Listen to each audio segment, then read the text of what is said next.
नमस्कार दोस्तों, कैसे हैं आप सभी। मैं विष्णु कुमार आप सभी का अपने YouTube चैनल के इस वीडियो पर हार्दिक स्वागत करता हूं। दोस्तों, इस वीडियो में मैं आप लोगों को क्लास 10th हिंदी के गोधली भाग 2 से संबंधित जो पहला चैप्टर श्रम विभाजन और जाति प्रथा है, उसी से जुड़े 100 VVI ऑब्जेक्टिव प्रश्न बताने वाला हूं, जो आप लोगों के फाइनल एग्जाम के लिए बहुत ही महत्वपूर्ण होने वाले हैं। दोस्तों, यदि आप लोग भी मैट्रिक का फाइनल एग्जाम बिहार बोर्ड से देने वाले हैं तो आप लोग इस वीडियो को ध्यान से देखिएगा।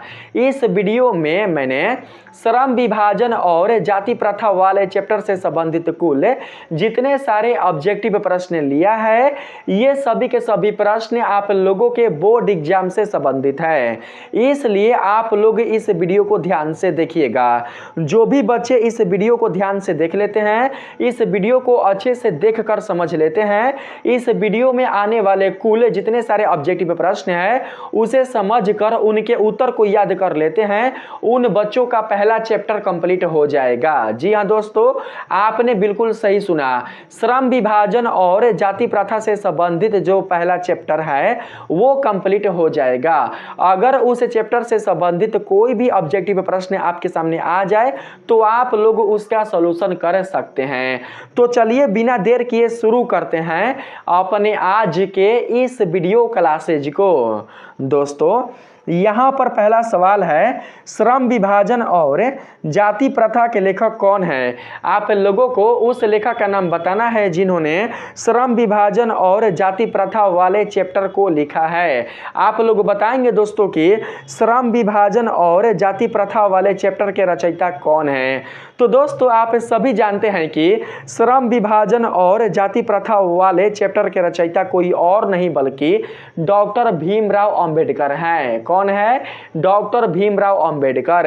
तो यहां पर पहला का सही आंसर क्या होगा? यहां पर पहला का सही आंसर होगा बाबा साहेब भीमराव अंबेडकर। कौन होगा? बाबा साहेब भीमराव अंबेडकर। तो यहां पर right answer option number B को याद रखेंगे। ठीक है, श्रम विभाजन और जाति प्रथा वाले चैप्टर के रचयिता कौन है? तो डॉक्टर भीमराव अंबेडकर है। तो सही आंसर हो जाएगा ऑप्शन नंबर बी। चलिए 2 नंबर के सवाल में आते हैं। यहाँ पर आप लोगों से पूछा गया है, लेखक को इस युग में कहाँ पर विडंबना दिखाई दिया। दोस्तों, आप सभी को बताना है कि लेखक को इस युग में कहाँ पर विडंबना दिखाई दिया।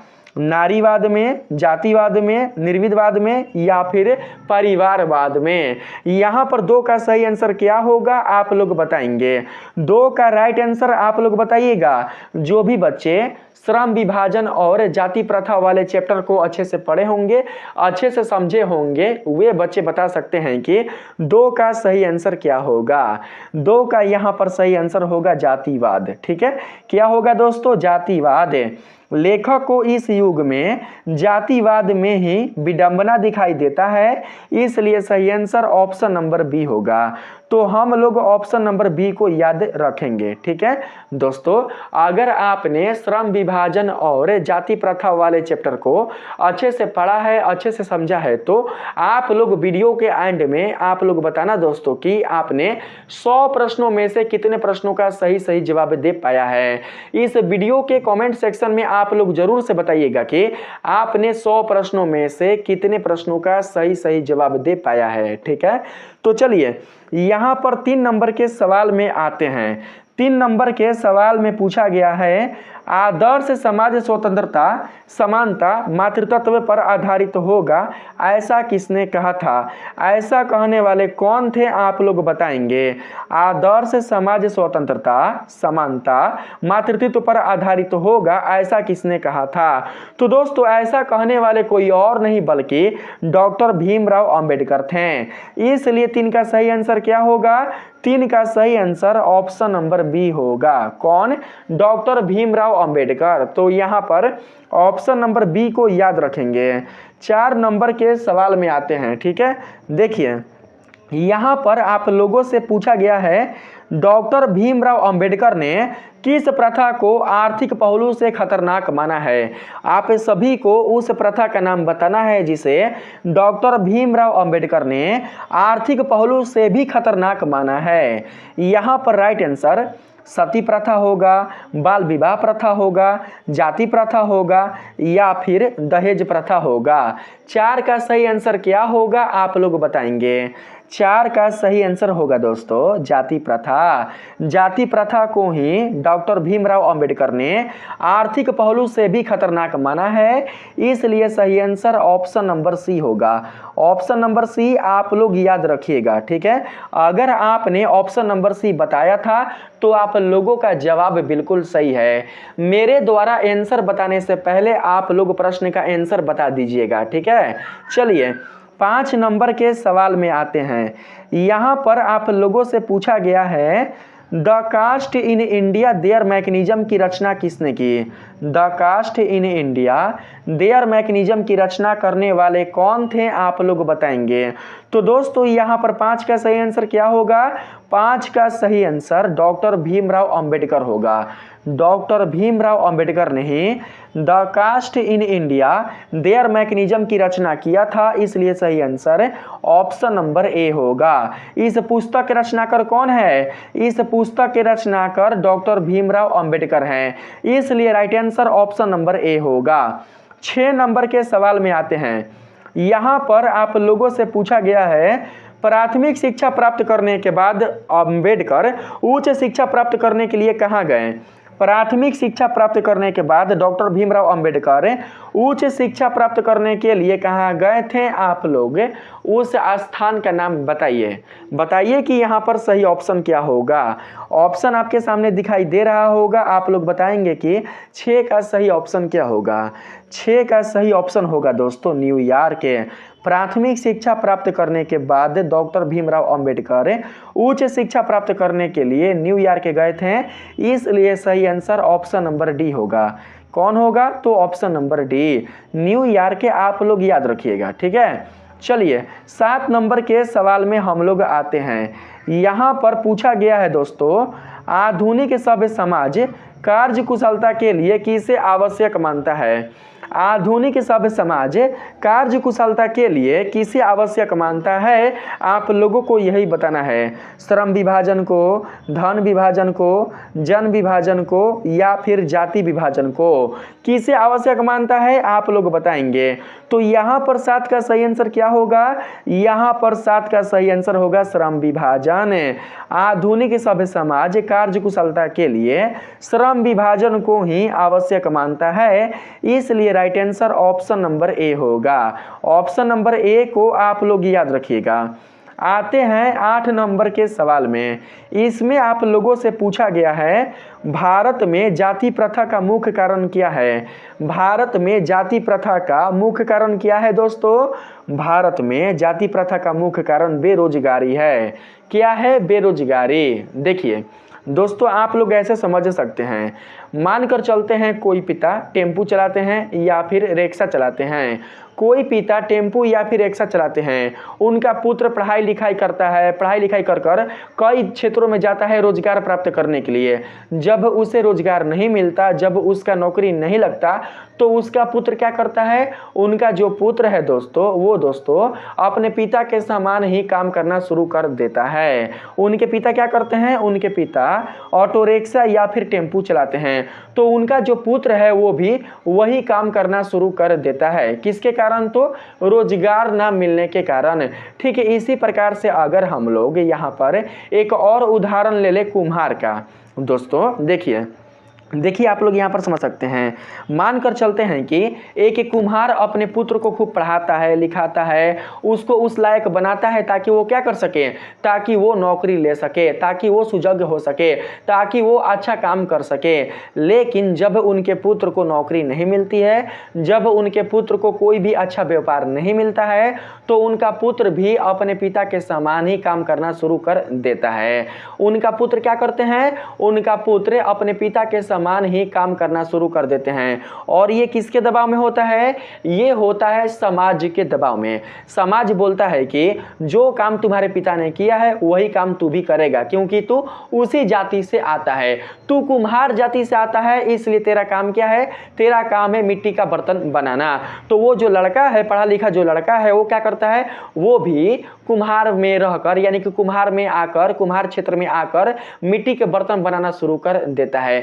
तो आप समझ सकते हैं दोस्तों कि बेरोजगारी के कारण जो जाति प्रथा है वो कितना तेजी से बढ़ रहा है। तो यहाँ पर भारत में जाति प्रथा का मुख्य कारण क्या हो जाएगा? भारत में जाति प्रथा का मुख्य कारण बेरोजगारी हो जाएगा। तो सही आंसर ऑप्शन नंबर ए हमारा होगा। ठीक है, चलिए 9 नंबर के सवाल में आते हैं। यहाँ पर आप लोगों से पूछा गया है डॉक्टर अंबेडकर के माता का क्या नाम है? आप लोगों को डॉक्टर भीमराव अंबेडकर के माता जी का नाम बताना है। डॉक्टर भीमराव अंबेडकर के माता जी का नाम क्या है? डॉक्टर भीमराव अंबेडकर के माता जी का नाम भीमाबाई है। क्या है? भीमाबाई।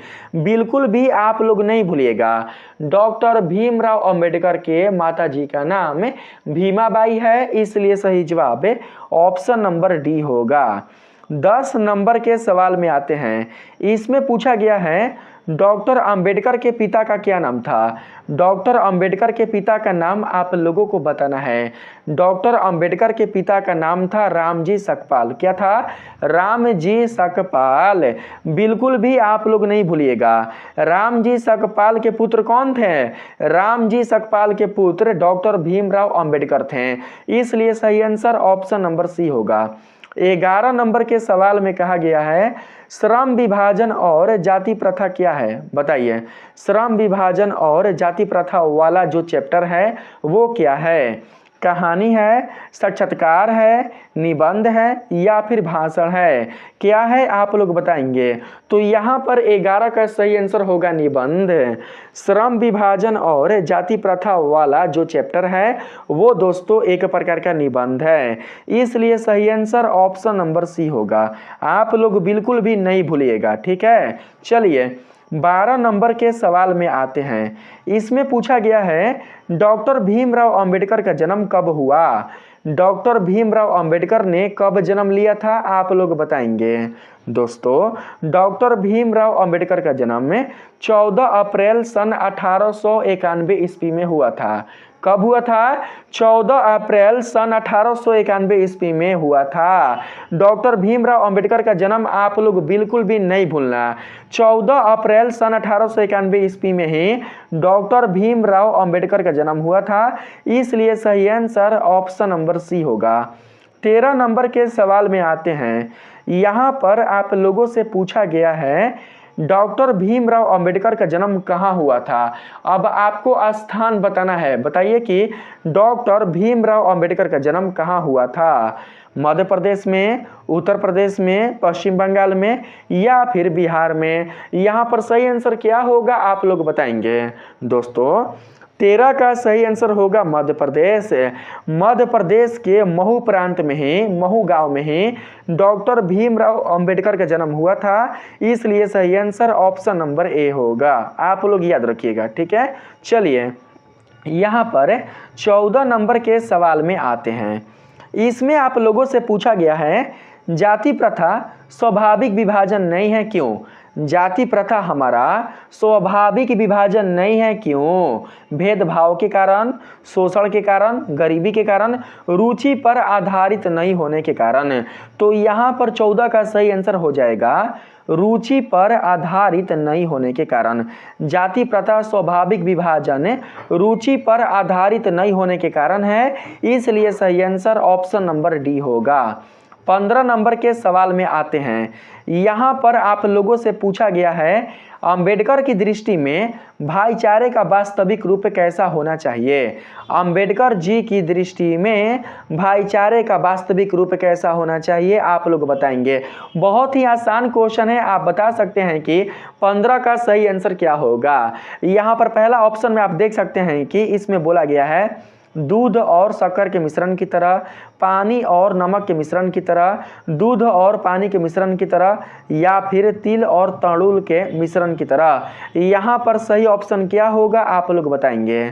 दोस्तों अगर आपने श्रम विभाजन और जाति प्रथा वाले चैप्टर को अच्छे से पढ़ा होगा, उसका अच्छे से अध्ययन किया होगा, तो आप बता सकते हैं कि 15 का सही आंसर क्या होगा। 15 का यहाँ पर सही आंसर होगा दूध और पानी के मिश्रण की तरह।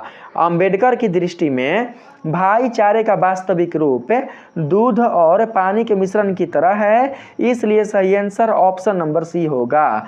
जिस प्रकार से दूध में पानी डालने से पानी का जो स्वरूप है वो समाप्त हो जाता है, ठीक इसी प्रकार से हमें अपने समाज में जाति प्रथा के स्वरूप को समाप्त करके एक साथ मिलजुल कर रहना चाहिए। ऐसा किनका सोच था? ऐसा दोस्तों डॉक्टर भीमराव अंबेडकर का सोच था। उनका यह मानना था कि हमें समाज में बिल्कुल भी जाति प्रथा को लेकर नहीं जीना चाहिए, जाति प्रथा को लेकर बिल्कुल भी आगे नहीं चलना चाहिए।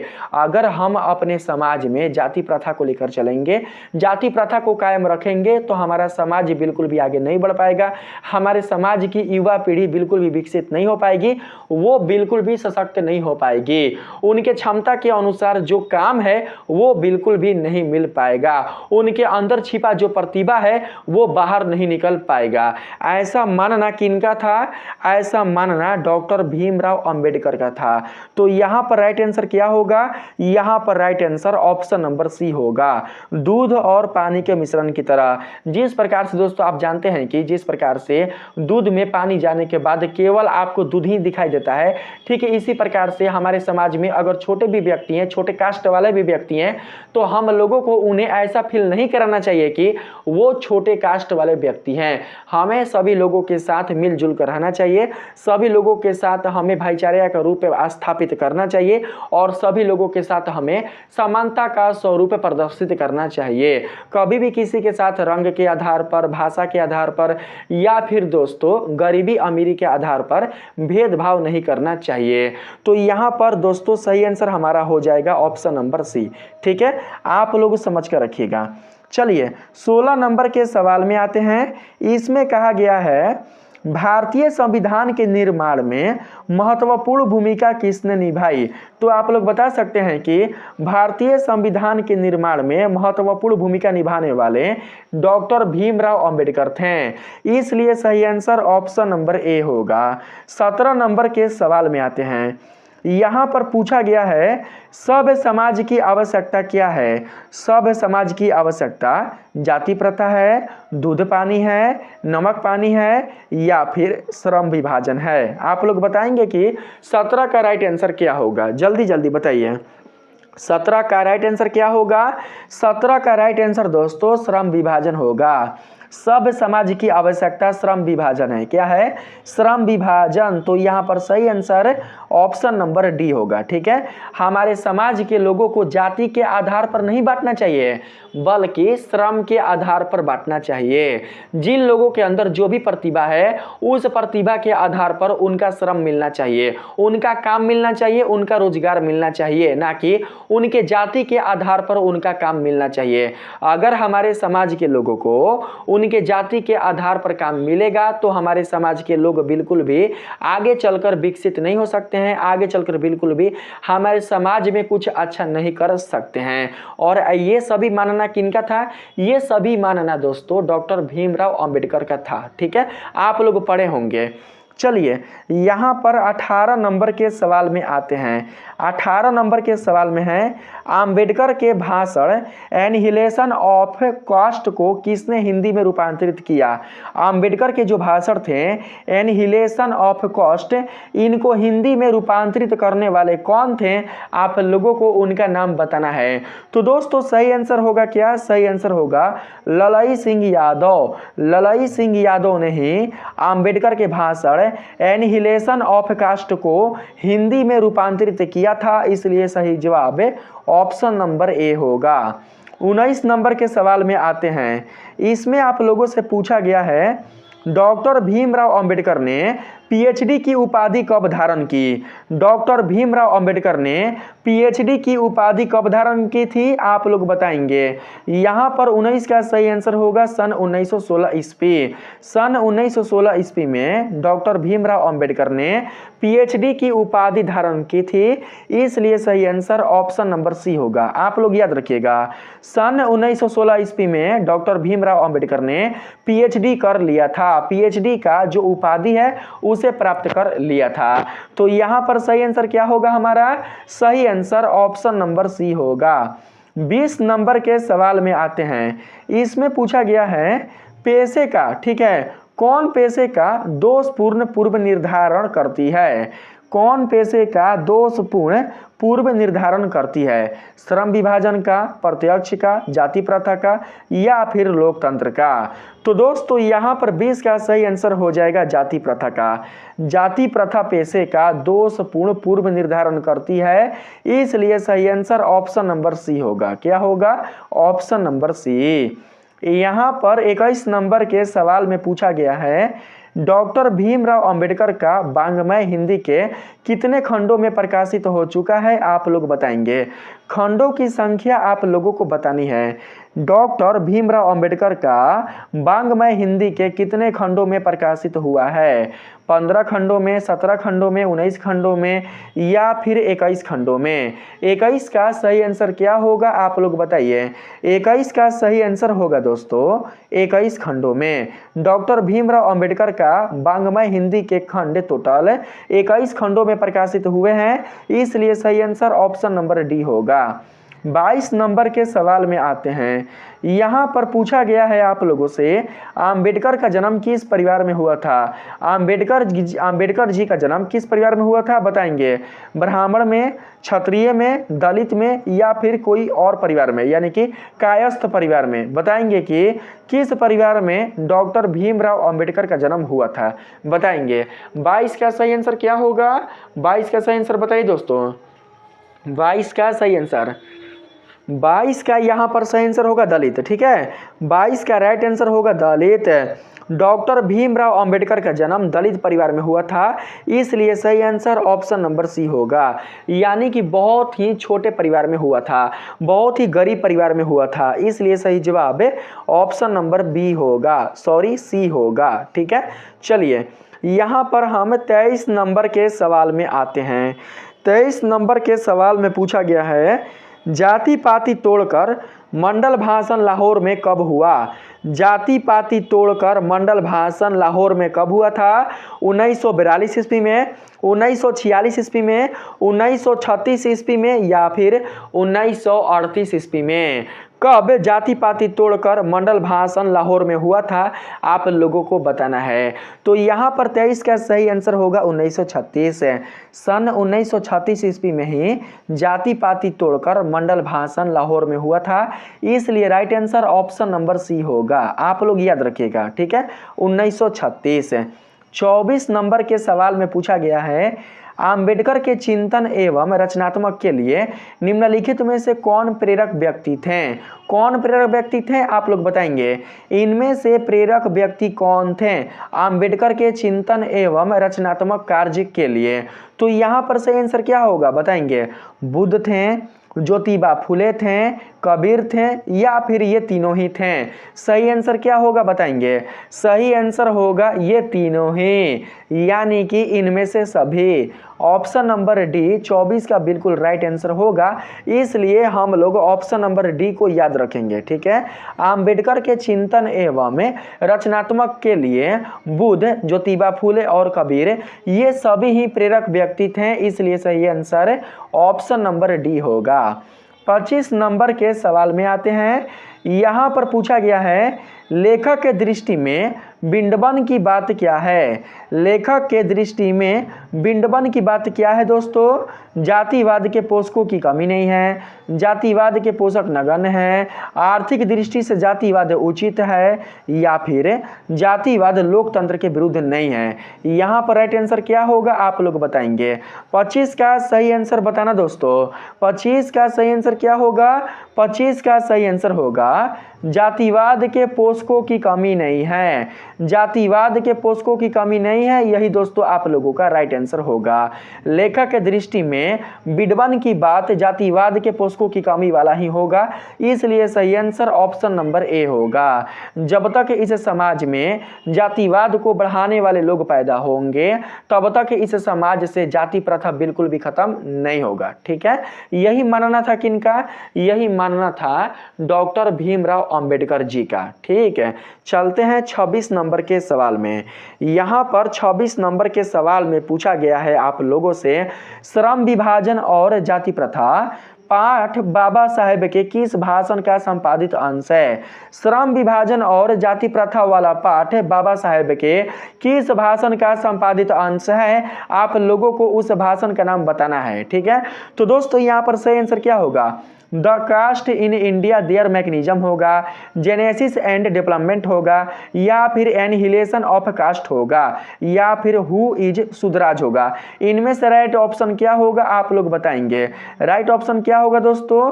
इनमें से राइट ऑप्शन हो जाएगा annihilation of caste. Annihilation of caste ही 26 का बिल्कुल सही आंसर होगा। श्रम विभाजन और जाति प्रथा पाठ बाबा साहेब के एनहिलेशन ऑफ कास्ट भाषण से संपादित अंश है, इसलिए सही आंसर ऑप्शन नंबर सी होगा। आइए बात करते हैं 27 नंबर के सवाल में। इसमें पूछा गया है दोस्तों, डॉक्टर भीमराव अंबेडकर की मृत्यु कब और कहां हुई थी? डॉक्टर भीमराव अंबेडकर की मृत्यु कब हुई थी और साथ ही कहां हुई थी? दोस्तों डॉक्टर भीमराव अंबेडकर की मृत्यु दिल्ली में 6 दिसंबर सन 1956 ईस्वी को हुई थी। 6 दिसंबर सन 1956 ईस्वी को ही दिल्ली राजधानी में डॉक्टर भीमराव अंबेडकर की मृत्यु हुई थी, इसलिए सही आंसर ऑप्शन नंबर ए होगा। आप लोग बिल्कुल भी नहीं भूलिएगा, डॉक्टर भीमराव अंबेडकर की मृत्यु कब हुई थी? डॉक्टर भीमराव अंबेडकर की मृत्यु 6 दिसंबर 1956 ईस्वी में हुई थी। कहाँ हुई थी? तो दिल्ली में हुई थी। आप लोग याद रखिएगा। ठीक है, चलिए यहाँ पर 28 नंबर के सवाल में आते हैं। इसमें कहा गया है श्रम विभाजन का मुख्य उद्देश्य क्या है? श्रम विभाजन का मुख्य उद्देश्य कार्य को कठिन बनाना है, समाज में असमानता लाना है, कार्य को सरल और कुशल बनाना है, या फिर जातिगत भेदभाव बढ़ाना है। इसमें से राइट ऑप्शन क्या होगा बताएंगे? इसमें से राइट ऑप्शन हो जाएगा दोस्तों समाज में असमानता लाना। नहीं, श्रम विभाजन है ना, श्रम विभाजन है, तो श्रम विभाजन है तो दोस्तों यहाँ पर सही आंसर होगा कार्य को सरल और कुशल बनाना। अगर क्वेश्चन रहता जाति प्रथा का मुख्य उद्देश्य क्या है, तब आप लोग ऑप्शन सेलेक्ट कर सकते थे समाज में असमानता लाना, लेकिन यहाँ पर क्या है? यहाँ पर तो श्रम विभाजन है। श्रम विभाजन का मुख्य उद्देश्य होता है कार्य को सरल और कुशल बनाना। क्या होता है दोस्तों? कार्य को सरल और कुशल बनाना। 28 का right answer option number C होगा, ऑप्शन नंबर सी। 29 नंबर के सवाल में आते हैं। 29 नंबर का सवाल है जाति प्रथा का आधार क्या है? जाति प्रथा का आधार सामाजिक समानता है, आर्थिक समानता है, जन्म और व्यवसाय है, या फिर शिक्षा और ज्ञान है। इसमें से राइट ऑप्शन क्या होगा आप लोग बताएंगे? दोस्तों जाति प्रथा का आधार जन्म और व्यवसाय है। जब कोई बच्चा इस संसार में जन्म लेता है तो समाज के जो लोग होते हैं वो उस बच्चे को उसके पेशे से जोड़ देते हैं, यानी कि उसका पेशा उसके जाति से अगर संबंधित रहता है तो दोस्तों समाज के जो लोग होते हैं वो क्या कहते हैं कि यह बच्चा भी वही काम करेगा जो इसके परिवार के लोग करते हुए आए हैं। वो जिस कास्ट का होता है, जिस जाति का होता है, जाति के आधार पर ही उस बच्चे के काम को समाज के लोग जोड़ देते हैं। उसकी बिल्कुल भी एलिजिबिलिटी नहीं देखते हैं, उसकी बिल्कुल भी दक्षता नहीं देखते हैं। जन्म लेने के बाद ही उस बच्चे के काम को उसके जाति के काम से जोड़ दिया जाता है। तो यहाँ पर सही आंसर क्या होगा? सही आंसर हो जाएगा जन्म और व्यवसाय। जन्म और व्यवसाय ही 29 का बिल्कुल राइट ऑप्शन होगा। ठीक है, चलिए यहाँ पर 30 नंबर के सवाल में आते हैं। इसमें कहा गया है जाति प्रथा के समर्थक कौन ग्रंथ माने जाते हैं? जाति प्रथा के समर्थक ग्रंथ कौन माने जाते हैं? महाभारत, वेद, मनुस्मृति या फिर रामायण। तो यहाँ पर 30 का सही आंसर होगा मनुस्मृति। जाति प्रथा के समर्थक ग्रंथ मनुस्मृति माने जाते हैं, इसलिए सही आंसर ऑप्शन नंबर सी होगा। 31 नंबर के सवाल में आते हैं।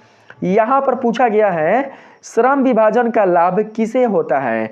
श्रम विभाजन का लाभ समाज के सभी वर्गों को होता है, केवल उच्च वर्गों को होता है, केवल निम्न वर्गों को होता है या फिर केवल राजा को होता है? दोस्तों, श्रम विभाजन का लाभ समाज के सभी वर्गों को ही होता है, चाहे वह वर्ग उच्च वर्ग वाला हो या फिर निम्न वर्ग वाला हो या फिर दोस्तों अति निम्न वर्ग वाला हो।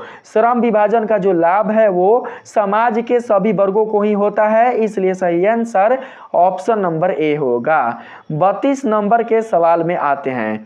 इसमें आप लोगों से पूछा गया है श्रम विभाजन से समाज में क्या बढ़ता है? श्रम विभाजन से समाज में तनाव बढ़ता है, सहयोग और संतुलन बढ़ता है, असंतोष बढ़ता है या फिर प्रतिस्पर्धा बढ़ता है? श्रम विभाजन से समाज में क्या बढ़ता है आप लोग बताएंगे। श्रम विभाजन से समाज में सहयोग और संतुलन बढ़ता है। क्या बढ़ता है? सहयोग और संतुलन बढ़ता है। 32 का यहाँ पर right answer option number B होगा। तो ऑप्शन नंबर बी को याद रखेंगे। अगर प्रश्न आ जाए कि जाति प्रथा से समाज में क्या बढ़ता है, तो दोस्तों आप लोग असंतोष यहाँ पर सिलेक्ट कर सकते थे। ठीक है, असंतोष बढ़ता है। ठीक है, लेकिन यहाँ पर प्रश्न क्या है? प्रश्न है श्रम विभाजन से समाज में क्या बढ़ता है। तो दोस्तों इस प्रश्न के लिए हमारा राइट ऑप्शन सहयोग और संतुलन हो जाएगा। तो यहाँ पर सही आंसर ऑप्शन नंबर बी को याद रखेंगे। 33 नंबर के सवाल में आते हैं। यहाँ पर पूछा गया है जाति प्रथा का मुख्य दोष क्या है? जाति प्रथा का मुख्य दोष सामाजिक समानता है, सामाजिक असमानता है, शिक्षा का विकास है या फिर वैज्ञानिक सोच है? 33 का राइट ऑप्शन क्या होगा आप लोग बताएंगे। दोस्तों जाति प्रथा का मुख्य उद्देश्य सामाजिक असमानता है। जब तक हमारे समाज में, जब तक हमारे क्षेत्र में, जब तक हमारे इस देश में जाति प्रथा लागू होगी, जाति प्रथा दोस्तों अगर निरंतर चलती रहेगी, तब तक हमारे इस समाज से समानता का बिल्कुल भी दोस्तों प्रादुर्भाव उत्पन्न नहीं होगा, बल्कि हमारे समाज में असमानता ही फैलेगी। तो यहाँ पर सही आंसर क्या हो जाएगा? यहाँ पर सही आंसर सामाजिक असमानता हो जाएगा। जाति प्रथा के कारण हमारे समाज में असमानता फैलती है, हमारे समाज में दोस्तों असमानता का विस्तार होता है, इसलिए सही आंसर ऑप्शन नंबर बी होगा। ऑप्शन नंबर बी को आप लोग याद रखेंगे। चलिए 34 नंबर के सवाल में आते हैं। इसमें कहा गया है श्रम विभाजन का प्रमुख लाभ क्या है? श्रम विभाजन का प्रमुख लाभ कार्य की गति में वृद्धि होगा, भेदभाव बढ़ाना होगा, सामाजिक बंधन तोड़ना होगा या फिर कार्य को समाप्त करना होगा? इसमें से राइट ऑप्शन क्या होगा बताएंगे आप लोग। दोस्तों 34 के लिए यहाँ पर राइट ऑप्शन हमारा हो जाएगा कार्य की गति में वृद्धि। श्रम विभाजन का प्रमुख लाभ कार्य की गति में वृद्धि होगा। ठीक है, देखिए आपने दोस्तों अक्सर सुना होगा कि आपने बराबर न्यूज़ के माध्यम से, आपने बराबर दोस्तों मोबाइल के माध्यम से, आपने बराबर दोस्तों न्यूज़पेपर के माध्यम से ऐसा अक्सर सुना होगा कि रिक्शा चलाने वाले का जो बेटा है, रिक्शा चलाने वाला का जो बेटा है वो डीएम बन गया। ठीक है, आपने अक्सर सुना होगा दोस्तों कि जो फुटपाथ पर बेचने वाले कपड़े होते हैं, ठीक है, जो पिता फुटपाथ पर कपड़ा बेचते हैं उनका पुत्र रेलवे का ड्राइवर बन गया। ठीक है, आप लोगों को अक्सर सुनने को मिलता है। इसी प्रकार से दोस्तों आप सुन सकते हैं कि टेम्पू चलाने वाले का या फिर ट्रक चलाने वाले का जो बेटी है वो बन चुकी है ट्रेन के ड्राइवर या फिर एरोप्लेन के ड्राइवर या फिर बन चुकी है आईपीएस। ये सब आप अक्सर सुनते होंगे। तो दोस्तों बताइए क्या यहाँ पर जाति आ रहा है? क्या यहाँ पर जाति आ रहा है? यहाँ पर बिल्कुल भी जाति नहीं आ रहा है। अगर दोस्तों जाति के आधार पर इनको अलग कर दिया जाता तो क्या टेम्पू चलाने वाला का लड़का कभी ट्रेन का ड्राइवर बन सकता है? क्या दोस्तों कपड़ा बेचने वाला, फुटपाथ पर कपड़ा बेचने वाला का बेटा कभी भी दोस्तों हवाई जहाज चलाने वाला जो ड्राइवर है वो बन सकता है? कभी भी कोई आईपीएस बन सकता है? कोई दोस्तों जो एसपी होता है वो बन सकता है? कभी भी नहीं बन सकता। यहाँ पर किसी को भी उसके जात के आधार पर हम लोग श्रम को नहीं जोड़ सकते हैं, ठीक है। किसी का श्रम उसके जात से संबंधित नहीं होता है, बल्कि उसके दक्षता से संबंधित होता है, उसके एलिजिबिलिटी से संबंधित होता है, उसके अंदर जो प्रतिभा छिपी हुई है उसके प्रतिभा से संबंधित होता है। जिस व्यक्ति के अंदर जो प्रतिभा होती है वो अपने प्रतिभा के अनुसार ही कार्य करता है। पढ़ लिख कर आपके अंदर जो भी प्रतिभा आती है आप अपने प्रतिभा के आधार पर ही अपने श्रम को आप चुनते हैं, अपने काम को आप चुनते हैं। यहाँ पर ऐसा नहीं देखा जाता कि अमीर घर का बेटा है तो अमीर घर का बेटा ही डीएम बनेगा, अमीर घर का बेटा ही हमारे इस क्षेत्र का बीडीओ बनेगा या फिर आईपीएस बनेगा या फिर इंस्पेक्टर बनेगा। ऐसा बिल्कुल भी नहीं है, कोई भी बन सकता है जिसके अंदर एलिजिबिलिटी है, जिसके अंदर दक्षता है, जिसके अंदर वैसी प्रतिभा है, वैसा शिक्षा है, वो बन सकता है, चाहे उसका जात कोई भी क्यों ना हो, ठीक है। तो यहाँ पर श्रम विभाजन का प्रमुख लाभ क्या होगा? श्रम विभाजन का प्रमुख लाभ कार्य की गति में वृद्धि होगा। दोस्तों जितना ज़्यादा शिक्षा का प्रसार होगा, जितना ज़्यादा हमारे आने वाले जो पीढ़ी है या फिर अभी के जो पीढ़ी है वो दोस्तों शिक्षा को ग्रहण करेंगे, उतना ज़्यादा दोस्तों हमारे इस देश में रोजगार का जो दोस्तों अवसर है वो मिलता रहेगा इन लोगों को, ठीक है।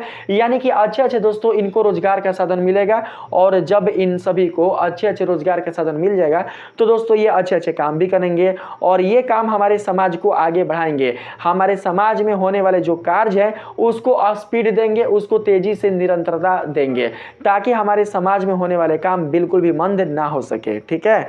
चलिए यहाँ पर 35 नंबर के सवाल में आते हैं। 35 नंबर का सवाल है, जाति प्रथा किस प्रकार का समाज बनाती है? जाति प्रथा दोस्तों किस प्रकार का समाज बनाती है? जाति प्रथा असमान समाज बनाती है, बिल्कुल भी समान समाज नहीं बनाती। तो सही आंसर ऑप्शन नंबर बी होगा, आप लोग याद रखिएगा। 36 नंबर के सवाल में आते हैं, जाति प्रथा के कारण कौन सी भावना उत्पन्न होती है? तो आप सभी जानते हैं दोस्तों कि जाति प्रथा के कारण हमेशा और हमेशा भेदभाव ही उत्पन्न होता है। क्या उत्पन्न होता है? भेदभाव उत्पन्न होता है।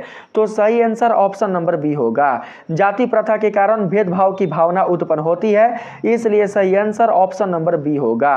37 नंबर के सवाल में आते हैं, इसमें आप लोगों से पूछा गया है श्रम विभाजन को क्या बढ़ावा देता है? श्रम विभाजन को बढ़ावा देने वाला है दोस्तों दक्षता। क्या है? दक्षता, यानी कि एलिजिबिलिटी, यानी कि दोस्तों आपके अंदर जो भी कैपेसिटी है, जो भी प्रतिभा है वो दोस्तों श्रम विभाजन को बढ़ावा देता है। तो सही आंसर हो जाएगा ऑप्शन नंबर ए, ठीक है। जो पिता जो काम कर लिया है ये कोई निश्चित नहीं है कि उनका पुत्र भी वही काम करेगा। जो माँ जो काम कर रही है ये कोई निश्चित नहीं है कि उसकी बेटी भी वही काम करेगी। हो सकता है कि उसकी बेटी उससे भी अच्छा काम कर सके, उससे भी अच्छा काम करके अपने समाज में नाम रोशन कर सके, अपने माँ का नाम रोशन कर सके, और हमारे इस क्षेत्र का यानी कि जिस क्षेत्र में वो है उस क्षेत्र का नाम अपने पूरे प्रांत में, अपने पूरे राज्य में विकसित कर सके, पूरा उसको रोशन कर सके, ठीक है। चलिए 38 नंबर के सवाल में आते हैं, जाति प्रथा का अंत कैसे हो सकता है? जाति प्रथा का अंत दोस्तों शिक्षा के प्रसार से हो सकता है। देखिए जाति प्रथा करने वाले कुल जितने सारे लोग होते हैं ये सभी के सभी लोग अशिक्षित होते हैं। अशिक्षित व्यक्ति ही जाति प्रथा की बात करता है, अशिक्षित व्यक्ति ही धर्म की बात करता है, अशिक्षित व्यक्ति ही ऊंच नीच और भेदभाव की बात करता है। जो व्यक्ति शिक्षित होते हैं, जिनके अंदर ज्ञान होता है, जो शिक्षा को ग्रहण किए हुए रहते हैं, वो व्यक्ति बिल्कुल भी जाति प्रथा की बात नहीं करते, बल्कि हमारे समाज से जाति प्रथा को मिटाने का बात करते हैं। हमारे समाज में बढ़ने वाले जाति प्रथा को मिटाने का, उसे कम करने का प्रयास से करते हैं। तो जाति प्रथा का अंत कैसे हो सकता है? जाति प्रथा का अंत शिक्षा के प्रसार से हो सकता है। तो यहां पर सही आंसर ऑप्शन नंबर ए होगा, ठीक है। चलिए 39 नंबर के सवाल में आते हैं। इसमें पूछा गया है श्रम विभाजन का उपयोग कहाँ होता है। श्रम विभाजन का उपयोग केवल ग्रामीण क्षेत्रों में होता है, केवल शहरी क्षेत्रों में होता है, सभी स्थानों पर होता है, या फिर केवल शिक्षा में होता है। दोस्तों, श्रम विभाजन का उपयोग ग्रामीण क्षेत्रों में, शहरी क्षेत्रों में, शिक्षा क्षेत्रों में, हर जगह ही होता है, इसलिए सही आंसर ऑप्शन नंबर सी होगा, सभी स्थानों पर। इसका right answer option number C होगा। 40 नंबर के सवाल में पूछा गया है जाति प्रथा किस देश में अधिक प्रचलित थी। जाति प्रथा हमारे भारत देश में अधिक प्रचलित थी, इसलिए सही जवाब ऑप्शन नंबर ए होगा। ऑप्शन नंबर ए हमारा 40 का बिल्कुल सही जवाब होगा, तो आप लोग याद रखिएगा। 41 नंबर के सवाल में आते हैं।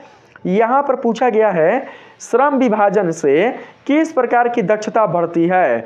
श्रम विभाजन से किस प्रकार की दक्षता बढ़ती है, आप लोग बताएंगे। दोस्तों, श्रम विभाजन से मानसिक दक्षता, शारीरिक दक्षता और तकनीकी दक्षता बढ़ती है, इसलिए right answer option number D होगा। सभी प्रकार की दक्षता बढ़ती है, इसलिए right answer option number D होगा। आइए यहाँ पर 42 नंबर के सवाल में आते हैं। इसमें पूछा गया है जाति प्रथा को समाप्त करने का प्रमुख उपाय कौन सा है। जाति प्रथा को समाप्त करने का प्रमुख उपाय क्या है। धार्मिक कट्टरता है, सामाजिक समानता है, जातिगत भेदभाव है, या फिर आर्थिक असमानता है। तो दोस्तों, यहाँ पर सही आंसर आप लोग देख सकते हैं कि सामाजिक समानता होगा। जब हमारे समाज में समानता हो जाएगी, जब हमारे समाज से भेदभाव की भावना मिट जाएगी, जब हमारे समाज में ऊंच नीच की भावना मिट जाएगी, तो दोस्तों हमारे समाज से जाति प्रथा का भी अंत हो जाएगा। तो यहाँ पर सही आंसर क्या होगा। सही आंसर सामाजिक समानता होगा, तो right answer option number B को हम लोग याद रखेंगे। आइए यहाँ पर 43 नंबर के सवाल में आते हैं। इसमें पूछा गया है श्रम विभाजन के समर्थक कौन थे। श्रम विभाजन के समर्थक गांधी जी थे, कन्फ्यूशियस थे, एडम स्मिथ थे, या फिर रविंद्रनाथ टैगोर थे। यहाँ पर 43 का राइट ऑप्शन आप लोग बताएंगे। दोस्तों, श्रम विभाजन के समर्थक एडम स्मिथ थे, इसलिए सही आंसर ऑप्शन नंबर सी होगा। श्रम विभाजन के समर्थक कौन थे। श्रम विभाजन के समर्थक एडम स्मिथ थे, इसलिए सही जवाब ऑप्शन नंबर सी होगा। चलिए 44 नंबर के सवाल में आते हैं। इसमें कहा गया है जाति भारतीय समाज में श्रम विभाजन का स्वाभाविक रूप क्यों नहीं कही जा सकती। जाति भारतीय समाज में श्रम विभाजन का स्वाभाविक रूप क्यों नहीं कही जा सकती, आप लोग बताएंगे। जाति प्रथा मनुष्य की रुचि पर आधारित नहीं है, इसके लिए। जाति प्रथा में केवल कुछ पैसे होते हैं, इसके लिए। या फिर जाति प्रथा समाज की आवश्यकताओं को पूरा नहीं करती और जाति प्रथा अत्यधिक जटिल है, इसके लिए। इसमें से कौन सा राइट ऑप्शन होगा, आप लोग बताएंगे। बताइए दोस्तों कि इसका राइट ऑप्शन क्या होगा। प्रश्न है जाति भारतीय समाज में श्रम विभाजन का स्वाभाविक रूप क्यों नहीं कही जा सकती। तो यहाँ पर सही आंसर क्या होगा। यहाँ पर दोस्तों सही आंसर होगा जाति प्रथा समाज की आवश्यकताओं को पूरा नहीं करती। ठीक है, यहाँ पर सही आंसर हमारा हो जाएगा यही वाला ऑप्शन नंबर सी।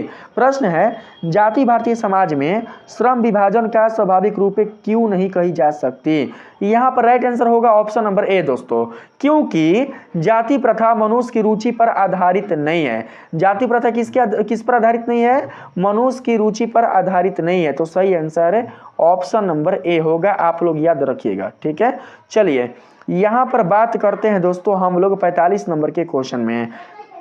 45 नंबर के प्रश्न में क्या कहा गया है, आप लोग देखने का प्रयास कीजिएगा। 45 नंबर के क्वेश्चन में कहा गया है सच्चे लोकतंत्र की स्थापना के लिए लेखक ने किन विशेषताओं को आवश्यक माना है। सच्चे लोकतंत्र की स्थापना के लिए लेखक ने जिन विशेषताओं को आवश्यक माना है, आप लोग उन विशेषताओं को बताइए। यहाँ पर सही आंसर क्या होगा। यहाँ पर सही आंसर होगा स्वतंत्रता, समानता, भाईचारा, यानी कि भाईचारा। यहाँ पर right answer option number A होगा। सच्चे लोकतंत्र की स्थापना के लिए लेखक ने स्वतंत्रता, समानता, भाईचारा विशेषताओं को आवश्यक माना है, इसलिए सही आंसर ऑप्शन नंबर ए होगा। 46 नंबर के सवाल में पूछा गया है आप लोगों से। आप लोग दोस्तों यहाँ पर देख सकते हैं लेखक ने पाठ में किन प्रमुख पहलुओं से जाति प्रथा को एक हानिकारक प्रथा के रूप में दिखाया है। लेखक ने पाठ में किन प्रमुख पहलुओं से जाति प्रथा को एक हानिकारक प्रथा के रूप में दिखलाया है। ऑप्शन आपके सामने है, देख लीजिए। जाति प्रथा की अस्वाभाविकता और मानवीय कुशलता की कमी, जाति प्रथा की सामाजिक असमानता, जाति प्रथा के प्रभाव की अस्पष्टता, या फिर जाति प्रथा की तत्कालिकता। इसमें कौन सा ऑप्शन राइट होगा बताएंगे दोस्तों। यहाँ पर राइट ऑप्शन होगा ऑप्शन नंबर ए, जाति प्रथा की अस्वाभाविकता और मानवीय कुशलता की कमी। ऑप्शन नंबर ए बिल्कुल राइट ऑप्शन होगा किस प्रश्न का, तो दोस्तों 46 प्रश्न का। लेखक ने पाठ में जाति प्रथा की अस्वाभाविकता और मानवीय कुशलता की कमी को ही जाति प्रथा को एक हानिकारक प्रथा के रूप में दिखाया है। तो सही आंसर ऑप्शन नंबर ए होगा। आइए 47 नंबर के सवाल में आते हैं।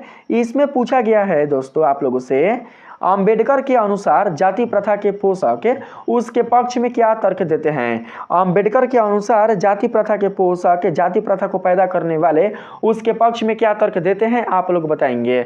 यहाँ पर सही आंसर क्या होगा। यहाँ पर दोस्तों सही आंसर हमारा हो जाएगा जाति प्रथा श्रम विभाजन का दूसरा रूप है। जाति प्रथा क्या है, जाति प्रथा श्रम विभाजन का दूसरा रूप है। सही आंसर ऑप्शन नंबर ए होगा, यानी कि जो व्यक्ति जिस जाति से है वह व्यक्ति वही काम करेगा, यानी कि उसका जात जो काम, मतलब उसके जात में जो काम है वो व्यक्ति वही काम करेगा, बिल्कुल भी उससे बाहर निकलकर कोई अलग काम नहीं कर सकता है। इसीलिए यहाँ पर बोला गया है जाति प्रथा श्रम विभाजन का दूसरा रूप है, यानी कि जाति के आधार पर ही उसका श्रम भी निश्चित हो गया, जाति के आधार पर ही उसका कार्य भी निश्चित हो गया। उसकी एलिजिबिलिटी नहीं देखी जाती, उसकी क्षमता नहीं देखी जाती, और उसके अंदर जो प्रतिभा छिपा हुआ है उसको बिल्कुल भी देखा नहीं जाता है। बिना प्रतिभा को देखे ही, बिना बच्चों को पढ़ाए ही उसके कार्य को तय कर लिया जाता है। इसलिए यहाँ पर जाति प्रथा श्रम विभाजन का दूसरा रूप हो जाता है। तो right answer option number A होगा, आप लोग याद रखिएगा दोस्तों, ठीक है। चलिए 48 नंबर के सवाल में आते हैं। यहाँ पर पूछा गया है जातिवाद के पक्ष में दिए गए तर्कों पर लेखक की प्रमुख आपत्तियां क्या हैं। जातिवाद के पक्ष में दिए गए तर्कों पर लेखक की प्रमुख आपत्तियां आप लोगों को बताना है। तो यहाँ पर सही आंसर क्या होगा दोस्तों, आप लोग देख लीजिए। ऑप्शन यहाँ पर आपके सामने है, बताएंगे कि इनमें से राइट ऑप्शन क्या होगा। जाति प्रथा श्रम विभाजन के साथ साथ श्रमिक विभाजन का भी रूप लिए हुए हैं। जाति प्रथा केवल सामाजिक स्थिति को सुनिश्चित करती है, जाति प्रथा पूरी तरह से समानता को बढ़ावा देती है, या फिर जाति प्रथा में समाज की अलग अलग जातियां एक समान है। कौन सा यहाँ पर राइट ऑप्शन होगा, आप लोग बताएंगे। तो दोस्तों यहाँ पर सही आंसर हो जाएगा ऑप्शन नंबर ए, जातिवाद के पक्ष में दिए गए तर्कों पर लेखक की प्रमुख आपत्तियां जाति प्रथा श्रम विभाजन के साथ साथ श्रमिक विभाजन का भी रूप लिए हुए हैं, यही राइट ऑप्शन हो जाएगा। तो सही आंसर ऑप्शन नंबर ए होगा, आप लोग याद रखिएगा। 49 नंबर के अगर हम सवाल में चलें तो दोस्तों यहाँ पर 49 नंबर के सवाल में आप लोगों से यहाँ पर पूछा गया है, लेखक ने श्रम विभाजन और जाति प्रथा में किस विचार को प्रमुखता दी है। लेखक ने श्रम विभाजन और जाति प्रथा में किस विचार को प्रमुखता दिया है, आप लोग बताएंगे। जातिवाद के सकारात्मक पहलू, ये तो बिल्कुल भी नहीं होगा। जातिवाद की सामाजिक भूमिका, ये भी बिल्कुल भी नहीं होगा। जातिवाद का विरोध और असमानता, दोस्तों यह भी बिल्कुल भी नहीं होगा। जातिवाद की धार्मिक महत्वता, यहाँ पर दोस्तों कौन सा राइट ऑप्शन होगा। प्रश्न को पहले पढ़ते हैं फिर से। देखिए प्रश्न है, लेखक ने श्रम विभाजन और जाति प्रथा में किस विचार को प्रमुखता दी है। यहाँ पर सही ऑप्शन आप लोगों को बताना है। तो यहाँ पर जानते हैं, यहाँ पर दोस्तों सही आंसर हो जाएगा हमारे पास ऑप्शन नंबर सी, जातिवाद का विरोध और असमानता। ठीक है, जातिवाद का विरोध और असमानता, जातिवाद का विरोध होना चाहिए और हमारे समाज से असमानता हटनी चाहिए। तो सही आंसर 49 के लिए ऑप्शन नंबर सी हो जाएगा, आप लोग याद रखिएगा दोस्तों। ठीक है, बिल्कुल भी आप लोग नहीं भूलिएगा। चलिए आते हैं हम लोग 50 नंबर के क्वेश्चन में। 50 नंबर के सवाल में आप लोगों से पूछा गया है श्रम विभाजन और जाति प्रथा पर लेखक का क्या दृष्टिकोण है। श्रम विभाजन और जाति प्रथा पर लेखक का क्या दृष्टिकोण है, आप लोग बताना है दोस्तों। यहाँ पर सही आंसर क्या होगा, यह आवश्यक और लाभकारी है, यह अस्वाभाविक और हानिकारक है, यह समाज के विकास के लिए महत्वपूर्ण है, या फिर यह समाज स्थिरता को बनाए रखता है। श्रम विभाजन और जाति प्रथा पर लेखक का क्या दृष्टिकोण है दोस्तों, यहाँ पर सही आंसर हो जाएगा यह अस्वाभाविक और हानिकारक है। सही आंसर ऑप्शन नंबर बी होगा, आप लोग याद रखिएगा। 50 प्रश्न कंप्लीट हो गए। आते हैं 51 नंबर के सवाल में। यहाँ पर 51 नंबर के सवाल में कहा गया है जाति प्रथा का किस प्रकार का विभाजन लेखक ने बताया है। जाति प्रथा का किस प्रकार का विभाजन लेखक ने बताया है, तो दोस्तों यहाँ पर सही आंसर हो जाएगा अस्वाभाविक और श्रमिक। अस्वाभाविक और श्रमिक ही ऑप्शन नंबर सी ही 51 का बिल्कुल राइट आंसर होगा। किसके लिए, तो जाति प्रथा के लिए। ऑप्शन नंबर सी आप लोग याद रखिएगा, ठीक है। चलिए 52 नंबर के सवाल में आते हैं। इसमें पूछा गया है, इसमें आप लोगों से दोस्तों पूछा गया है, थोड़ा सा हम यहाँ पर हटा देते हैं, देख सकते हैं जाति प्रथा द्वारा पेशे का निर्धारण किस आधार पर किया जाता है। जाति प्रथा द्वारा पेशे का निर्धारण किसके आधार पर किया जाता है, तो दोस्तों यहाँ पर सही आंसर हो जाएगा पारिवारिक परंपरा के आधार पर। किसके आधार पर, पारिवारिक परंपरा के आधार पर। उनके परिवार के लोग जो काम करते आए हैं वही काम उनके आने वाली पीढ़ी भी करती है। किसके आधार पर, तो जाति प्रथा के आधार पर। सही आंसर ऑप्शन नंबर डी होगा, तो हम लोग ऑप्शन नंबर डी को याद रखेंगे।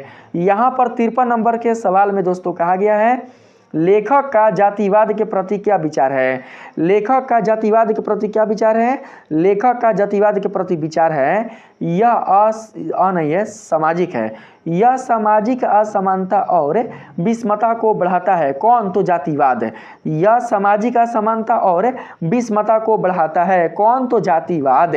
लेखक का जातिवाद के प्रति विचार यह सामाजिक असमानता और विषमता को बढ़ाता है, यही है, इसलिए right answer option number B होगा। आप लोग याद रखना दोस्तों, ठीक है। चलिए यहाँ पर 54 नंबर के सवाल में आते हैं। इसमें आप लोगों से पूछा गया है लेखक का कहना है कि जाति प्रथा का दोष है। लेखक का कहना है कि जाति प्रथा का क्या दोष है। जाति प्रथा का क्या दोष है दोस्तों, जाति प्रथा का दोष है यह पेशे को एक ही स्थान पर स्थिर कर देता है, यानी कि पेशा बिल्कुल भी बदलने देता नहीं है। अगर कुम्हार का लड़का है, अगर कोई कुम्हार का लड़का है तो वो काम भी कुम्हार वाला ही करता है। उसका लड़का पैदा होता है तो वो भी कुम्हार वाला ही काम करता है। अगर कोई टेम्पू चलाने वाला लड़का है तो वो भी टेम्पू क्या करता है, अगर कोई टेम्पू चलाने वाला लड़का है तो उसका बेटा भी क्या करेगा, टेम्पू ही चलाएगा। तो यहाँ पर आप समझ सकते हैं कि पेशा स्थिर है, पेशा बिल्कुल भी बदल नहीं रहा है। अगर कोई दोस्तों चप्पल सीने वाला कोई मोची है तो उसका बेटा भी क्या करेगा, उसका बेटा भी चप्पल ही सिएगा। अगर कोई मछुआरा है, मछली बेचने वाला, तो उसका बेटा भी क्या करता है, मछली ही बेचता है। अगर कोई कारपेंटर है, बढ़ई है, अगर वो दोस्तों मानकर चलते हैं पलंग बनाता है या फिर दोस्तों टेबल बनाता है, तो उनका बेटा भी क्या करता है, उनका बेटा भी यही काम करना शुरू कर देता है। तो पेशा कहाँ बदल रहा है, आप ही बताइए। जाति के आधार पर पेशा बदल रहा है, पेशा बिल्कुल भी बदल नहीं रहा है। इसलिए यहाँ पर सही आंसर यह पेशे को एक ही स्थान पर स्थिर कर देता है, यही राइट होगा, ऑप्शन नंबर ए। आप लोग याद रखना, ठीक है। 55 नंबर के सवाल में आते हैं। इसमें पूछा गया है जाति प्रथा में पेशे का निर्धारण किस आधार पर होता है। जाति प्रथा में पेशे का निर्धारण किस आधार पर होता है, बताएंगे आप लोग। जाति प्रथा में पेशे का निर्धारण दोस्तों पेशेवर रुचि के आधार पर होता है। किसके आधार पर, पेशेवर रुचि, यानी कि उनके परिवार का जो पेशा होता है, उनके परिवार का जो पेशा होता है उसी पेशे के आधार पर जाति प्रथा में पेशे का निर्धारण होता है। कैसे होता है मैंने आप लोगों को बता दिया, ठीक है। चलिए यहाँ पर ऑप्शन नंबर सी को सिलेक्ट करके 56 नंबर के सवाल में आते हैं। इसमें कहा गया है लेखक के अनुसार जाति प्रथा का प्रभाव क्या होता है। लेखक के अनुसार जाति प्रथा का प्रभाव क्या होता है दोस्तों, तो यहाँ पर सही आंसर क्या होगा, सही आंसर हो जाएगा यह लोगों को विवशता से कार्य करने को मजबूर करती है। लोग नहीं चाहते हैं कि हम अपने पिता के समान ही फुटपाथ पर बैठकर फल बेचें, सब्जी बेचें या फिर चप्पल जूता सिएं। बच्चे नहीं चाहते हैं कि हम अपने पिता के समान ही टेम्पू चलाएं या फिर हम कोई ऐसा काम करें जो हमारे पिता ने किया है। नहीं चाहते हैं अपने पिता का काम करना, लेकिन मजबूरी में वो काम करते हैं। किसके लिए? तो पेट के लिए।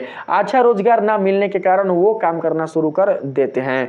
तो यहाँ पर सही आंसर हो जाएगा, यह लोगों को विवशता से कार्य करने को मजबूर कर देती है। लोग विवश होकर, लोग मजबूर होकर काम करना शुरू कर देते हैं ताकि उनका परिवार चल सके। तो सही आंसर यहाँ पर ऑप्शन नंबर सी होगा, आप लोग याद रखिएगा। 57 नंबर के सवाल में पूछा गया है, लेखक की दृष्टि से जाति प्रथा में व्यक्तियों को कैसे पेशे में बांध दिया जाता है? लेखक की दृष्टि से जाति प्रथा में व्यक्तियों को कैसे पेशे में बांध दिया जाता है बताएंगे। पेशेवर कुशलता के आधार पर, समाज की आवश्यकता के अनुसार, माता पिता की सामाजिक स्थिति के आधार पर या फिर व्यक्तिगत रुचि और क्षमता के आधार पर। व्यक्तिगत रुचि और क्षमता के आधार पर श्रम विभाजन को देखा जाता है, लेकिन बिल्कुल भी जाति प्रथा को नहीं देखा जाता।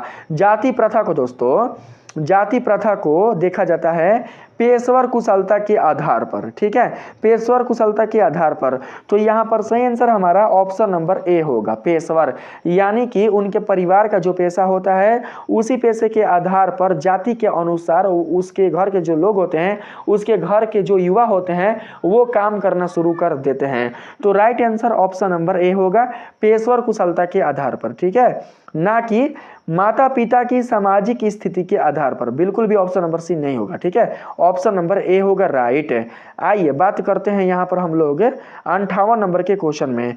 1 मिनट रुक जाइए, थोड़ा सा हम ऑप्शन बढ़िया से देख लेते हैं। सही ऑप्शन बताए ना, पेशेवर कुशलता के आधार पर, समाज की आवश्यकता के अनुसार, व्यक्तिगत रुचि और क्षमता के आधार पर, माता पिता की सामाजिक स्थिति के आधार पर नहीं। ऑप्शन नंबर ए बिल्कुल राइट आंसर होगा। ठीक है, चलिए 58 नंबर के सवाल में आते हैं। इसमें पूछा गया है, जाति प्रथा के तहत पेशे में बंधे व्यक्ति को क्या समस्या होती है? जाति प्रथा के तहत पेशे में बंधे व्यक्ति को दोस्तों सामाजिक सम्मान की प्राप्ति बिल्कुल भी नहीं होती है, लेकिन हम इस ऑप्शन को बिल्कुल भी नहीं लेंगे। यहाँ पर हमारा सही ऑप्शन क्या होगा?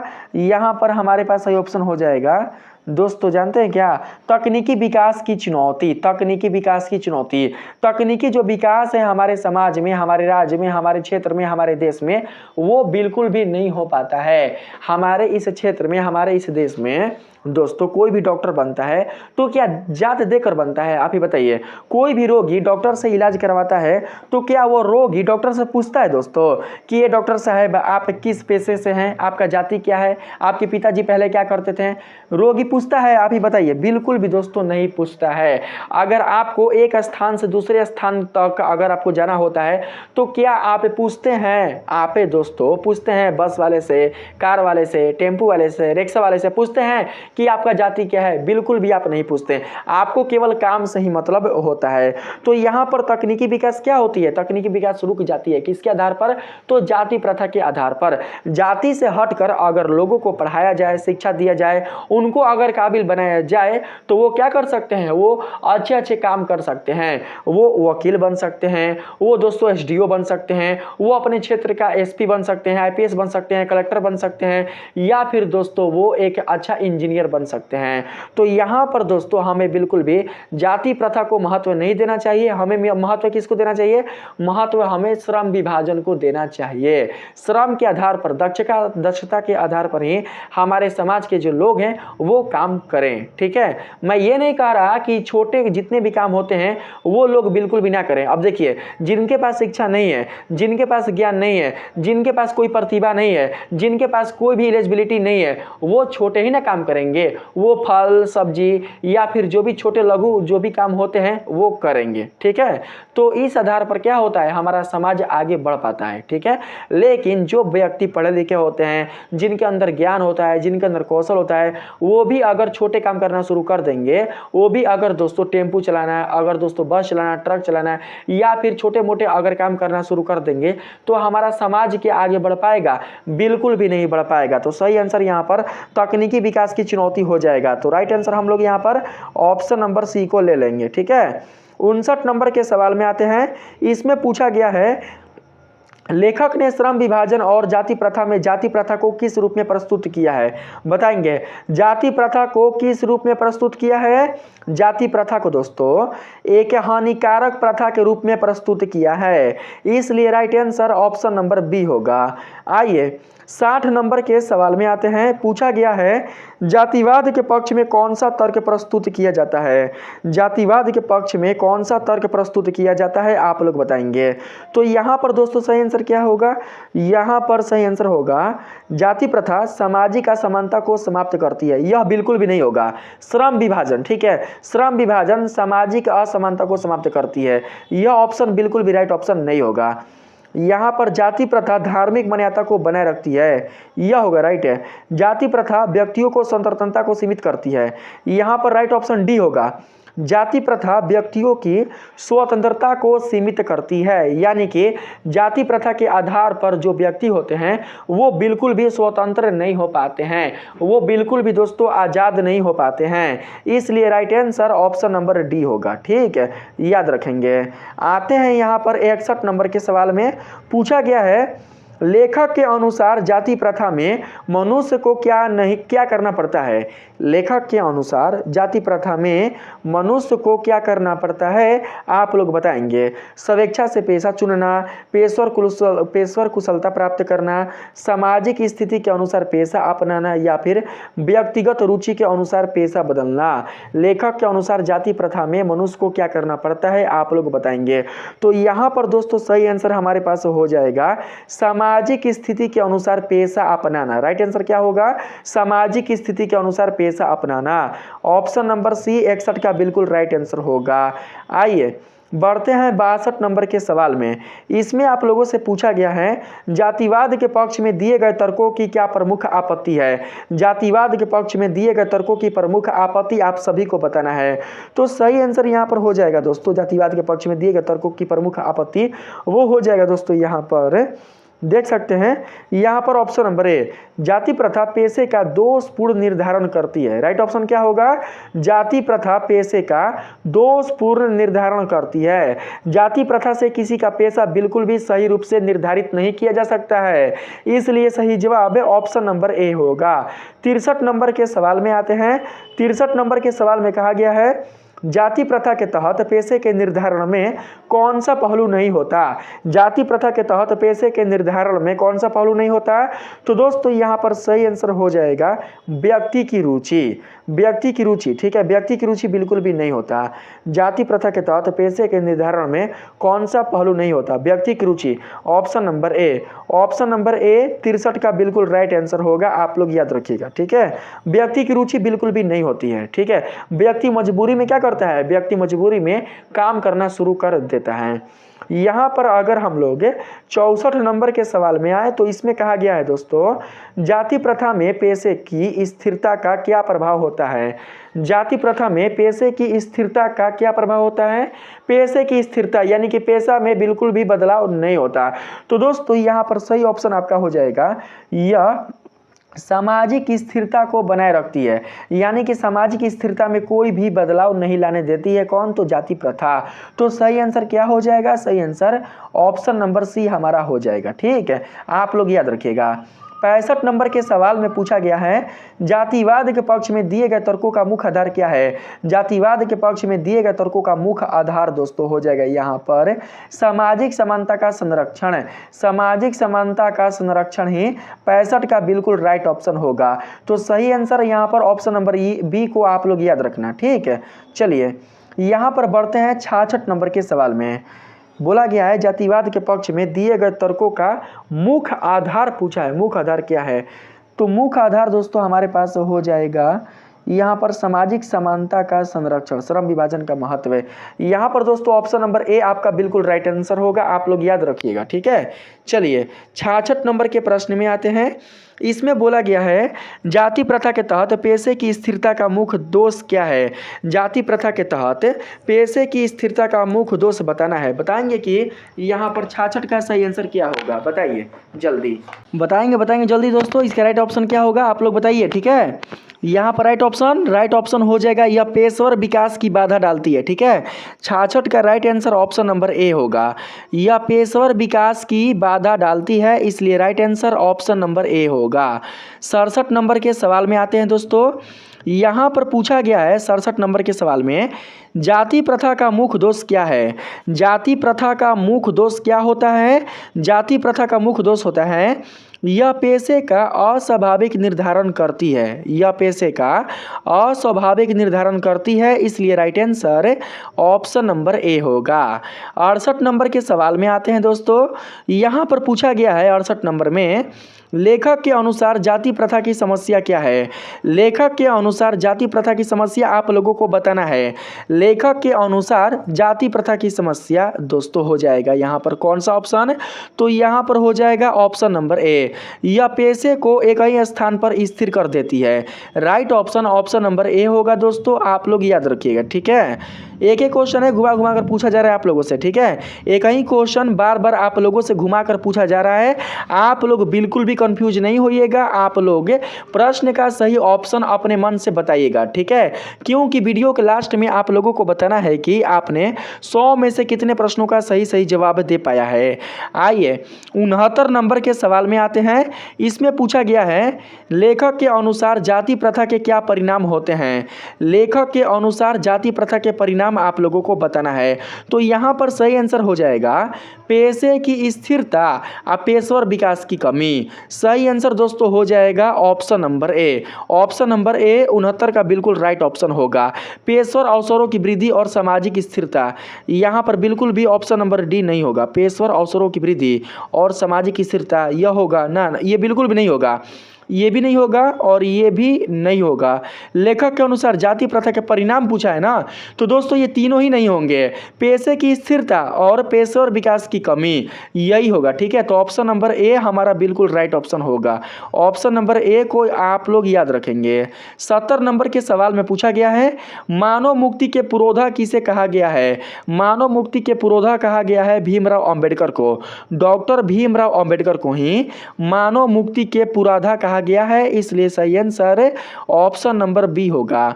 71 नंबर के सवाल में पूछा गया है, मूक नायक क्या है। मूक नायक क्या है। मूक नायक एक प्रकार का पत्रिका है। ठीक है, पत्रिका आप लोग याद रखिएगा, बिल्कुल भी नहीं भूलिएगा कि मूक नायक क्या है। मूक नायक क्या है। मूक नायक दोस्तों एक पत्रिका है, इसलिए सही जवाब ऑप्शन नंबर बी होगा। 72 नंबर के सवाल में पूछा गया है, डॉक्टर भीमराव अंबेडकर ने निम्नलिखित में से किस पत्रिका का संपादन किया। उज्ज्वल भारत का, बहिष्कृत भारत का, पुरस्कृत भारत का या फिर उज्ज्वल भारत का। उज्ज्वल भारत यहाँ पर 2 बार रिपीट हो चुका है, आप लोग बताएंगे कि 72 का सही आंसर क्या होगा। 72 का सही आंसर होगा बहिष्कृत भारत। सही आंसर क्या होगा, बहिष्कृत भारत। Right answer option number B होगा, आप लोग याद रखेंगे। 73 नंबर के सवाल में पूछा गया है, भाईचारे का दूसरा नाम क्या है। भाईचारे का दूसरा नाम बताना है आप लोगों को। भाईचारे का दूसरा नाम है लोकतंत्र। क्या है, लोकतंत्र। सही आंसर ऑप्शन नंबर ए होगा। 74 नंबर के सवाल में पूछा गया है, बुद्धा एंड धमा के लेखक कौन है। बुद्धा एंड धमा के लेखक कौन है। भीमराव अंबेडकर हैं, जवाहरलाल नेहरू है, मैक्स मूलर है या फिर गुणाकर मूले है। तो यहाँ पर 74 का सही आंसर हो जाएगा डॉक्टर भीमराव अंबेडकर। बुद्धा एंड धमा के लेखक भीमराव अंबेडकर है, इसलिए right answer option number A होगा। ठीक है, चलिए 75 नंबर के सवाल में आते हैं। इसमें कहा गया है दोस्तों, श्रम विभाजन एवं जाति प्रथा शीर्षक निबंध का भाव क्या है। शीर्षक निबंध का भाव है जाति प्रथा की व्यर्थता। क्या है, जाति प्रथा की व्यर्थता।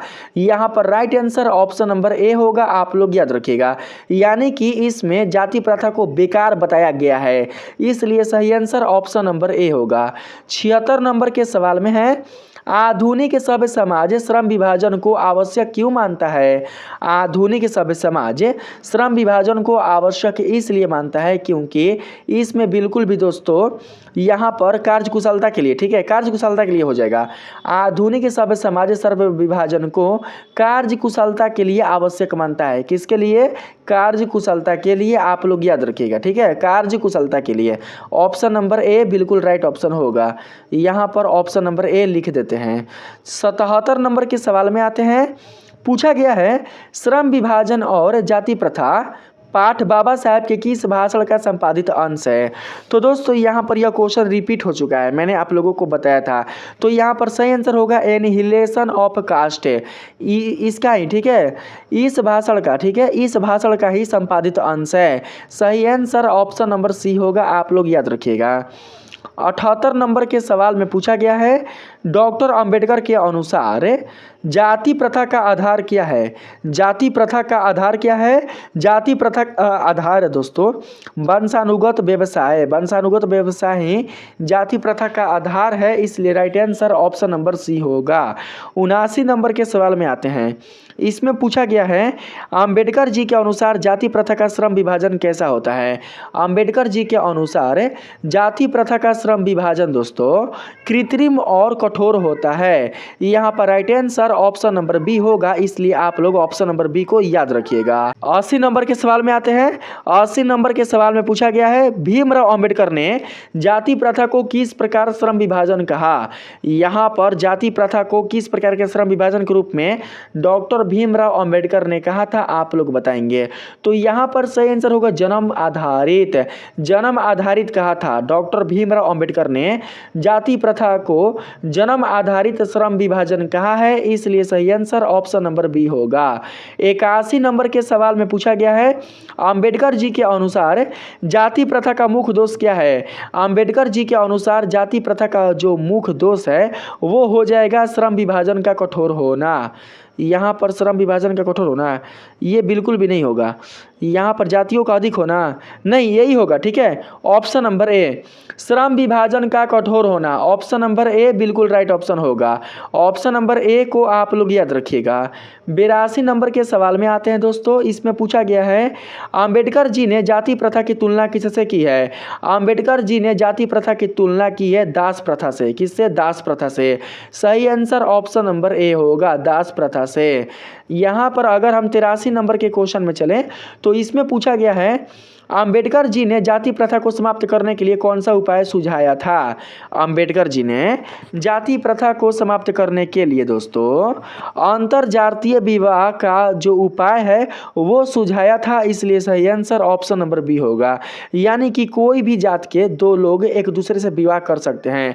लड़का अगर किसी भी जात का हो, लड़की अगर किसी भी जात का हो, मतलब अगर लड़का लड़की एक ही जात का ना भी हो तो भी शादी कर सकते हैं।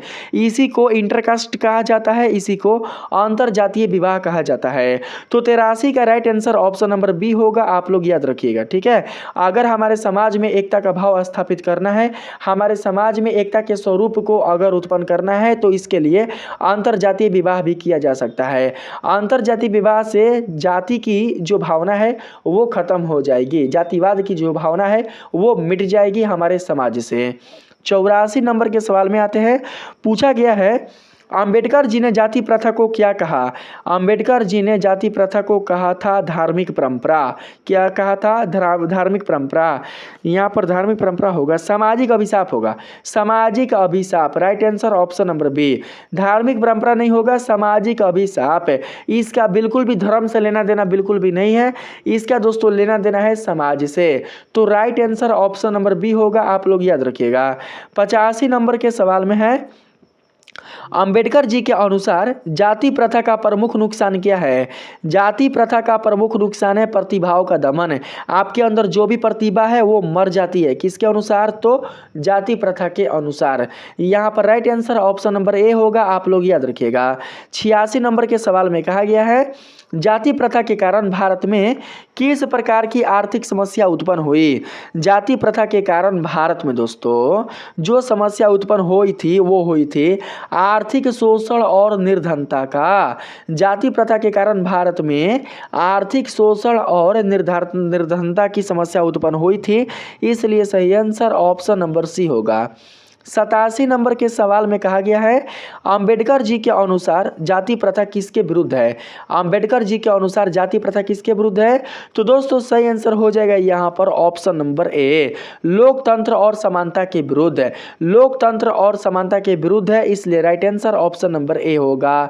88 नंबर के सवाल में कहा गया है डॉक्टर अंबेडकर के अनुसार श्रम विभाजन का जाति प्रथा से क्या संबंध है। श्रम विभाजन का जाति प्रथा से संबंध क्या है आप लोग बताएंगे।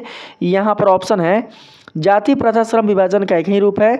जाति प्रथा और श्रम विभाजन का एक दूसरे से अलग है। जाति प्रथा और श्रम विभाजन एक दूसरे से अलग है। श्रम विभाजन जाति प्रथा को समाप्त करता है या फिर श्रम विभाजन से जाति प्रथा को कोई प्रभाव नहीं पड़ता। यहाँ पर 88 का राइट आंसर आप लोग बताएंगे। डॉक्टर अंबेडकर के अनुसार श्रम विभाजन का जाति प्रथा से क्या संबंध है आप लोग बताइए। दोस्तों श्रम विभाजन का जाति प्रथा से संबंध है यहाँ पर ऑप्शन नंबर बी वाला, जाति प्रथा और श्रम विभाजन एक दूसरे से अलग है। ठीक है, ऑप्शन नंबर बी बिल्कुल राइट ऑप्शन होगा। ऑप्शन नंबर बी नहीं होगा, ऑप्शन नंबर ए होगा। जाति प्रथा श्रम विभाजन का ही एक रूप है, ऑप्शन नंबर ए। ठीक है, आप लोग याद रखिएगा। श्रम विभाजन का जाति प्रथा से संबंध पूछा गया है तो जाति प्रथा का श्रम विभाजन का ही एक रूप है। ठीक है, ऑप्शन नंबर ए बिल्कुल सही आंसर होगा। 89 नंबर के क्वेश्चन में आते हैं। पूछा गया है डॉक्टर अंबेडकर ने जाति आधारित श्रम विभाजन की आलोचना की। डॉक्टर अंबेडकर ने जाति आधारित श्रम विभाजन की आलोचना क्यों की थी? तो दोस्तों यहाँ पर ऑप्शन नंबर बी आपका राइट आंसर होगा। यह जन्म आधारित होता है क्योंकि इसमें बिल्कुल भी योग्यता आधारित नहीं होती। ऑप्शन नंबर बी 89 का बिल्कुल राइट आंसर होगा। आइए 90 नंबर के सवाल में आते हैं। पूछा गया है डॉक्टर अंबेडकर ने किस प्रकार के श्रम विभाजन का समर्थन किया। तो यहाँ पर सही आंसर हो जाएगा व्यक्तिगत योग्यता और पसंद पर आधारित श्रम विभाजन। Right answer option number B होगा, आप लोग याद रखना दोस्तों। यहाँ पर 51 नंबर के सवाल में पूछा गया है श्रम विभाजन का वैज्ञानिक रूप कैसा होता है।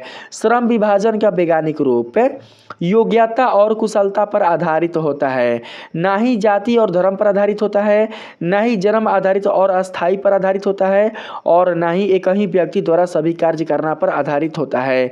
इसका right answer option number B होगा, आप लोग याद रखिएगा। 92 नंबर के सवाल में पूछा गया है डॉक्टर अंबेडकर ने किस विश्वविद्यालय से अर्थशास्त्र में डॉक्टरेट की उपाधि प्राप्त की थी। तो यहाँ पर सही आंसर हो जाएगा कोलंबिया विश्वविद्यालय। याद रखना कोलंबिया विश्वविद्यालय से ही डॉक्टर अंबेडकर ने अर्थशास्त्र में डॉक्टरेट की उपाधि प्राप्त की थी, इसलिए सही जवाब है ऑप्शन नंबर बी होगा। 93 नंबर के सवाल में पूछा गया है दोस्तों डॉक्टर अंबेडकर ने किस वर्ष में बौद्ध धर्म अपनाया था। किस वर्ष में बौद्ध धर्म अपनाया था आप लोग बताएंगे।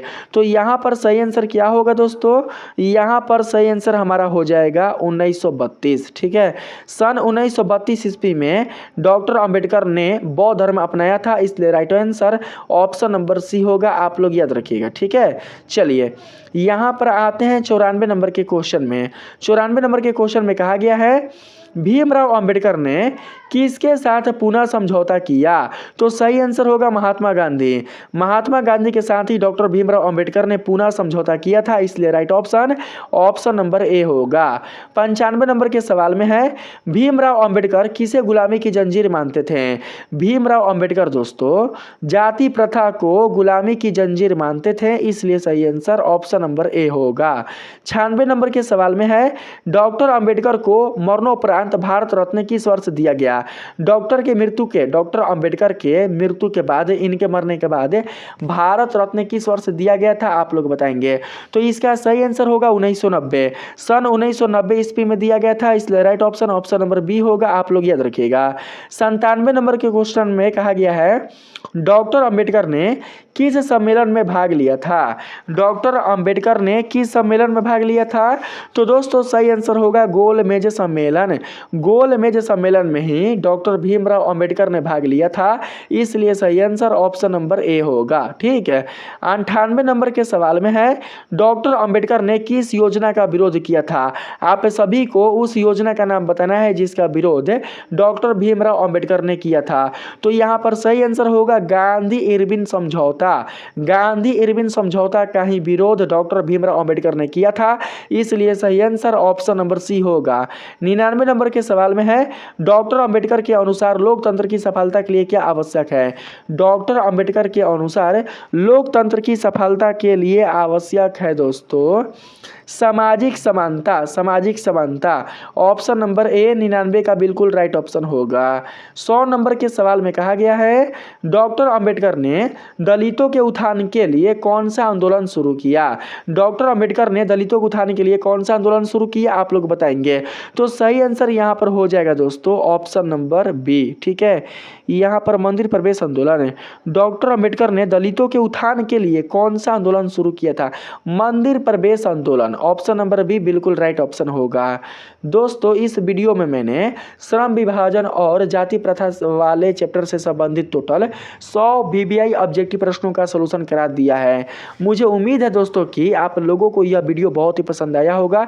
इस वीडियो के माध्यम से आप लोगों का जो पहला चैप्टर है वो कंप्लीट हो गया होगा।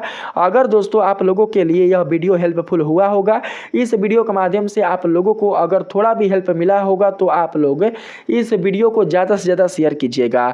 अगर आपने अभी तक इस वीडियो को बिल्कुल भी लाइक नहीं किया है तो आप लोग जरूर से लाइक कर दीजिएगा। अगर आपने अभी तक इस चैनल को सब्सक्राइब नहीं किया है तो आप लोग जरूर से सब्सक्राइब कर लीजिएगा। मिलते हैं फिर से एक नए वीडियो के साथ, तब तक के लिए धन्यवाद।